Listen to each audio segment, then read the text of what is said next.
El sábado pasado, criminales terminaron con la vida del periodista Cristian Herrera en Cúcuta, norte de Santander.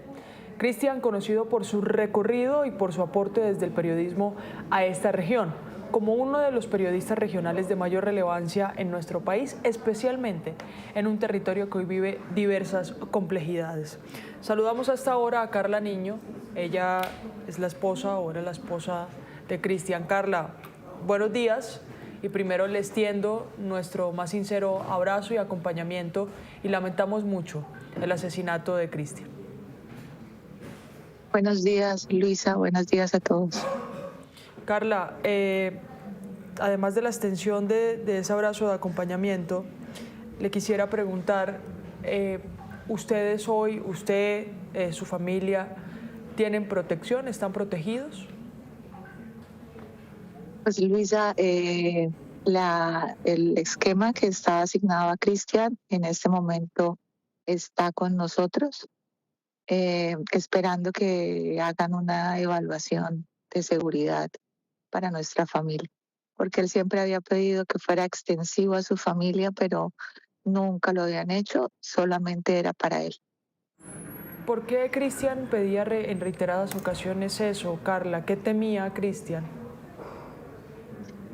Pues Luisa, él toda su vida, su pasión ha sido temas dedicados al orden público y judicial de nuestra región.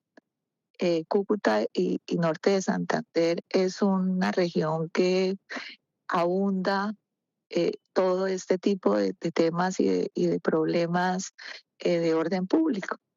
Y él pues era muy inquieto en investigar, en revisar, en contar con valentía lo que estaba pasando acá en la región, visibilizarla.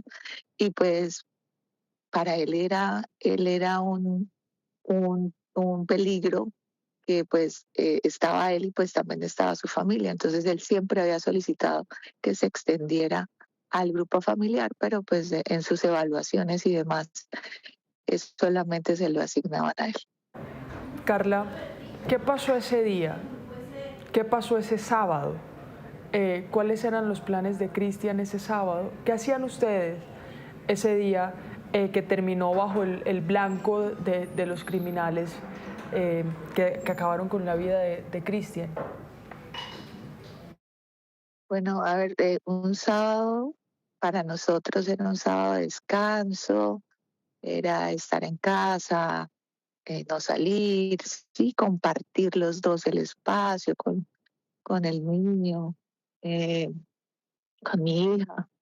Ese sábado iba a ser así, íbamos a estar en casa y se presentó algo que era que debíamos, se nos había olvidado que le habíamos quedado de que debíamos recoger unos retenedores para la niña que había terminado un tratamiento. Y salimos ese día, fuimos a recogerlos, luego pasamos a hacer una compra para la limpieza de esos aparatos, luego fuimos y ya íbamos a pasar a almorzar a la casa de mi mamá y a él le dio porque quería comerse unos aguacates y compramos los aguacates, llegamos a la casa, pero él nunca se bajó del carro.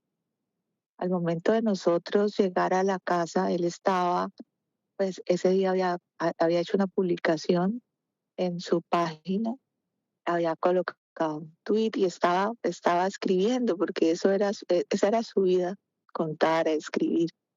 Y nosotros nos bajamos, él se baja del carro por el lado del conductor, nosotras nos bajamos y suenan, suenan como totes, ¿sí? Y yo realmente no entiendo qué está pasando. Yo solamente cuando lo veo a él como corriendo, o sea, haciendo una magia como de protegerse, fue que entendí que eran unos tiros. Y él dice, me mataron, así con una cara de terrible. Yo estaba a unos metros, mi hija estaba frente a él, y yo lo veo que él cae. Mi hija trata en una acción desesperada de correr detrás del sicario y yo le grito que se detenga. porque el tipo nos apunta, le dice, nos van a disparar, nos van a disparar. El tipo se queda mirándonos, apuntándonos y arranca. El tipo nunca se bajó de la moto, salió de manera despacio, con la mayor tranquilidad después de haberse cometido semejante acto tan atroz.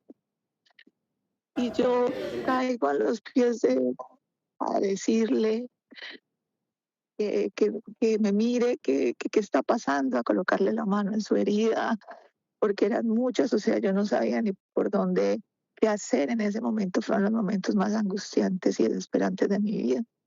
Sentía que el mundo pasaba supremamente lento y, y él entre el vómito de sangre que tenía, balbuceos de sangre, me dice, mi amor, me mataron. Y me cierra los ojos y yo empiezo a gritar desesperadamente, a gritar a que me ayudaran. Y ya después empezó a llegar gente, me ayudaron a auxiliarlo, a montarlo en el carro para llevarlo al hospital. Y yo lo llevé al hospital, pitando por toda la avenida desesperada para llegar. Estábamos relativamente cerca. Y en el hospital, cuando llegamos, el médico que lo recibió, porque fue muy rápido, el médico salió y le tomó los signos en el carro y dijo que ya no tenía signos. Y fue el momento más difícil que pude vivir en mi vida. Eh, Carla, siento mucho también este relato. Sé que es muy duro, se siente, eh, lo sentimos como colegas. Es muy difícil, imagino mucho más para ustedes, presenciar ese momento y más con los niños, con las niñas también ahí presente, que lamentablemente pues tuvieron que verlo. ¿Qué era Cristian para el núcleo familiar?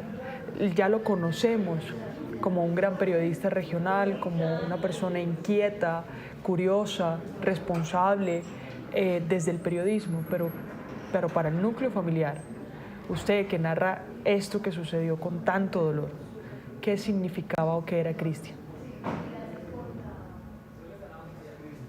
Pues Cristian era el hombre de la casa, lo era todo, era nuestra columna vertebral, era quien ponía el orden en la casa, era la figura paterna que hablaba con recio como buen norte santanderiano, pero que, pero que amaba profundamente a sus hijos, que los llamaba constantemente.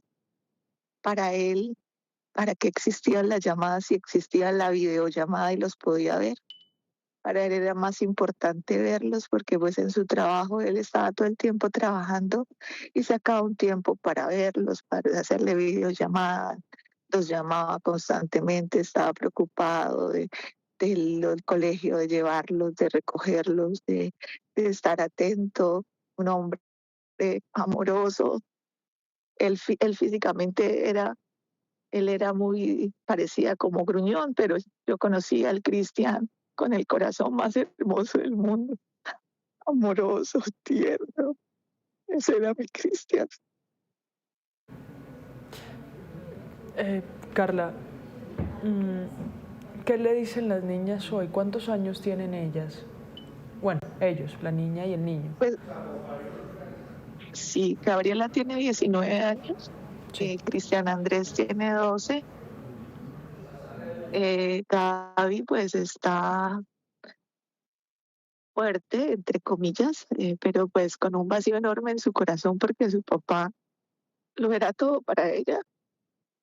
El niño, por el contrario, él trata de evadir, a pesar de que él no estuvo abajo con él, el niño estaba almorzando donde mi mamá y él escucha las detonaciones y ve todo desde el balcón. Y él me decía, mamá, ¿por qué en este país no funcionan los números? Yo llamaba al 911 y no llegó una ambulancia. Mira, llamé 3 veces y no llegaba y tú gritabas y nunca llegó. Eh, para él trata como de evadir la situación, pero él todo le recuerda a su papá. Hoy, por ejemplo, lo llevé al colegio porque ayer no fue al colegio. Me decía, mamá, mi papá ya no me va a llevar. mamá, mi papá no me va a despedir de mi papá, yo, mi amor, él está contigo, está en tu corazón, va contigo al colegio. Pero en cada cosita que se hace, mi papá lo hacía así, hacía, mi papá me decía era esto, o sea, todo el tiempo lo trae al presente de lo que podría decirle su papá, lo que podría hacer su papá. Entonces, pues de verdad estamos muy consternados y muy, no sé, estamos como en un momento muy difícil, los tres. ¿Cómo se vivía el periodismo de Cristian en su casa, Carla? Eh, ya también le pregunté sobre su lado familiar, sobre su lado humano, pero de pronto para que los usuarios, los televidentes también lo conozcan, sepan quién era Cristian, cómo era el periodismo de Cristian en su casa, en el núcleo de su hogar.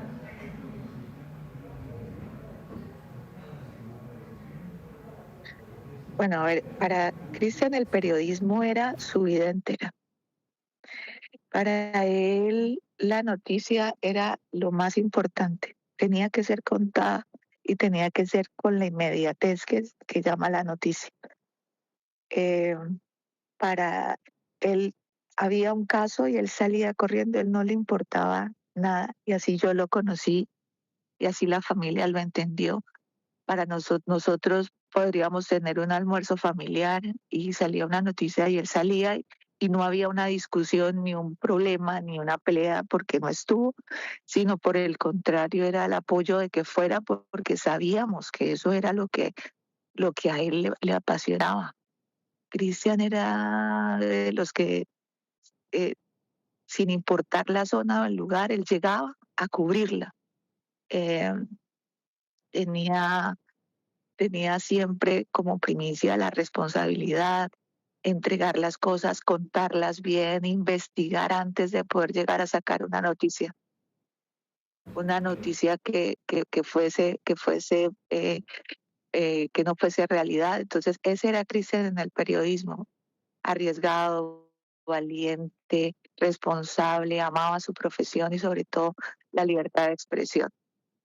Carla, ¿usted sintió que en algún momento, bajo estas solicitudes que él hacía de protección, hubo muchas veces una censura a lo que él quería hacer? Usted me lo dice, él siempre quería ir al territorio donde estaba la noticia, pero lamentablemente en el norte de Santander y en otros departamentos del país es muy complejo, es casi que imposible entrar a un territorio a hacer periodismo porque está vetado por los grupos al margen de la ley.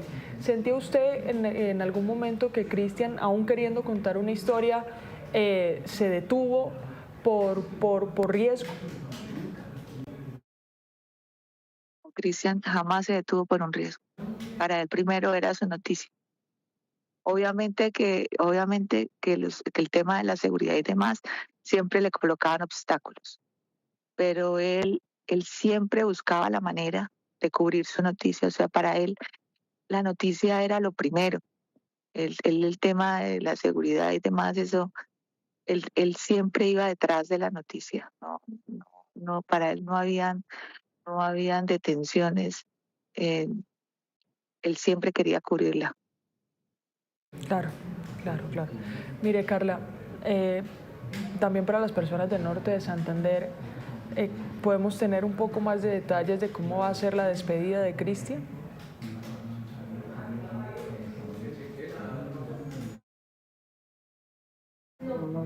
Pues el entierro, el funeral fue el día lunes. Eh, nosotros, pues fue su último adiós, fue bastante eh, concurrido. Pero bueno, lo más importante es que ustedes, los medios de comunicación, sus colegas, eh, ayuden para que la memoria de Cristian y su legado no termine, porque pueden silenciar su voz, pueden silenciarlo, sí, pero lo que él estaba haciendo, sus investigaciones, alguien también saldrá a contar y a investigar y a decir, y la libertad de prensa no puede tener ese tipo de censuras, hay que protegerlas y hay que, por la memoria de Cristian, necesitamos que se haga justicia y que se llegue al esclarecimiento de todos los hechos. Claro, ahí tenemos un poco de lo que fue la despedida de Cristian. Usted tocó un tema bastante complejo, Carla, y son los temas de justicia. Lamentablemente, según la FLIP, más del 90% de los casos contra periodistas ha quedado en la impunidad o tiene tropiezos judiciales. Ayer capturaron a 3 personas presuntamente involucradas con este asesinato. Hoy, ¿qué ven ustedes o qué esperan de lo que sea el proceso judicial sobre el asesinato de Cristian? Lo que esperamos es que el proceso avance, que la fiscalía, el juez y demás puedan hacer un juicio eh, rápido, obviamente con todas las pruebas y demás, y que se llegue realmente a quién ordenó o quiénes están detrás del asesinato de mi esposo, ¿sí? Porque uno ve en este país que la justicia, pues muchas veces se hace de forma rápida, pero por tiempos y demás las cosas, pues se pierden. Lo único que esperamos es que se haga justicia y que así como se lograron capturar de forma rápida eh, estas personas, pues también puedan llegar al fondo de todo esto y conseguir a los culpables. Mire, Carla, yo sé que es un momento muy complejo, por eso creo que he realizado casi que todas mis preguntas, pero quisiera también dejarle un espacio a usted para que dé su mensaje como como la esposa que fue de Cristian, pero también la forma en la que usted vio el periodismo a través de él, a través de su historia, de cómo él lo vivía desde casa. De pronto un mensaje también de lo que significa el periodismo en las regiones hoy en Colombia. Bueno, para mí el periodismo es la manera más bonita de contar la verdad de las cosas. Muchas veces hay grupos, personas que no les gusta que salgan las cosas a la luz, no les gusta que cuenten la verdad. Ese es el periodismo y un periodismo que se hace desde el corazón, con la pasión de querer de cierta manera ayudar y visibilizar problemas que se están presentando en pro de toda una comunidad, de toda una región, de todo un país. Eh, Aprendí a amar el periodismo, como aprendí a amar a mi esposo, a no atarlo, a no, para, para que él pudiera hacer sus cosas como a él le gustaban. Y espero que las próximas generaciones de periodistas, de comunicadores sociales, eh, entiendan y comprendan la herramienta tan valiosa que tienen en sus manos de salir a contar la verdad, que no se dejen censurar, que no que puedan hacerlo de la manera más libre, porque este país necesita que las cosas se cuenten sin tapujos y sin estarles y sin tener que ser silenciados como fue vilmente asesinado mi esposo. Carla, nuevamente, desde el equipo de Noticias Caracol y como colegas de Cristian, les tendemos un abrazo de compañía, de fortaleza a usted, a su familia, a sus hijos y lamentamos muchísimo que en una labor tan transparente como la que realizó Cristian, delincuentes decidieran quitarle la vida. Muchas gracias, Carla. A usted, Luis, a todo el equipo, gracias por querer honrar la memoria de Cristian y les pido que ustedes también puedan hacer una presión desde los medios, todos los medios, para que este tema no quede en la impunidad, no esté sonando solamente por 2 semanas y luego se pierda la investigación, sino que por el contrario podamos encontrar a los que realmente ordenaron su muerte. Gracias. Es el relato de la hoy viuda de Cristian Herrera desde Cúcuta, muy complejo, muy doloroso también.